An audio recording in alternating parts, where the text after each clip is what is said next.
అనేకమైనటువంటి విషయాలను నేను మీకు తెలియపరుస్తాను. మత్తయి సువార్త 1వ అధ్యాయము, మత్తయి సువార్త 1వ అధ్యాయము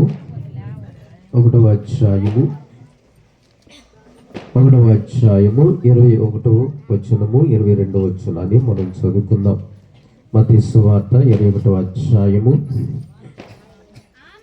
ఆమె ఒక కుమారుని కనును, తన ప్రజలను వారి పాపముల నుండి ఆయనే రక్షించును గనుక ఆయనకు యేసు అను పేరు పెట్టబడెను. చాలా చిన్న ప్రార్థన చేసుకుందాం. పరిశుద్ధుడైన యేసు ప్రభువానికి వందనాలు తండ్రి. చదవబడినటువంటి వాక్యము ద్వారా చేరిన ప్రతి ఒక్క బిడ్డలతో మీరు మాట్లాడి బలపరచండి.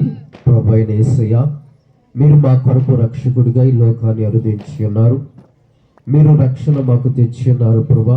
క్రీస్తు యొక్క జననము మా జీవితాల్లో దుఃఖాన్ని, అశాంతిని తీసివేసి సమాధానం, సంతోషాన్ని ప్రభా ధృవీకరించబడిన మా జీవితాల్లో ఎన్నిక చేయబడినటువంటి పాత్రలుగా దేవాని సన్నిధిలో నీ కొరకు ప్రభా జీవించగలిగిన ఒక గొప్ప భాగ్యాన్ని ప్రభా యేసయ్య మీరు అనుగ్రహించినందుకు వందనాలు, స్తుతులు, స్తోత్రాలు.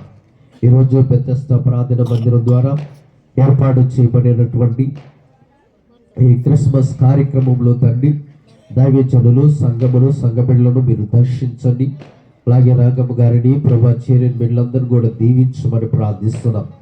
ఈ వాక్యము ద్వారా ప్రతి ఒక్క బిడ్డలతో మీరు మాట్లాడి బలపరిచి ప్రతి ఒక్క బిడ్డ కావలసిన ఆత్మీయ ఆహారాన్ని సమృద్ధిగా దయచేసి దేవా కేవలం నీ నామానికి మహిమ పొందుకోమని యేసు నామములో ప్రార్థన చేసి అడుగుచున్నాము తండ్రి, ఆమేన్.